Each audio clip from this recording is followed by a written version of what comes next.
শুনুন, উর্দুও আমরা সম্মান করি, উড়িয়াকেও আমরা সম্মান করি, হিন্দিকেও সম্মান করি।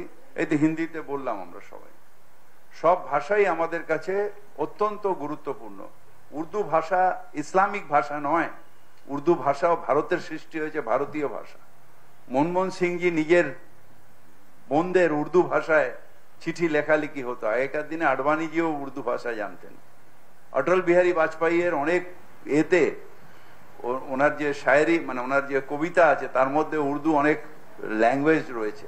সুতরাং যারা মূর্খ তারা উর্দু আর এইসব বলে।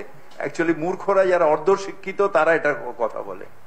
উর্দু ভাষা এটা সুইট ল্যাঙ্গুয়েজ, যেটা ভারতবর্ষের সৃষ্টি, 100% ভারতীয় ভাষা, 100% ভারতীয় ভাষা। এবং ভারতীয় শুধু হিন্দু মুসলমানের কোনো ভাষা হয় না, ভাষা একটা মানুষের ভাষা, একটা প্রান্তের ভাষা। উর্দু নর্থ ইন্ডিয়ার ভাষা, বাংলা আমাদের এখানকার ভাষা। আবার তামিল তেলেগু সেটা হচ্ছে সাউথ ইন্ডিয়ার বেশি বলা হয়, সেখানকার ভাষা। সব ভাষাই ভারতীয় ভাষা।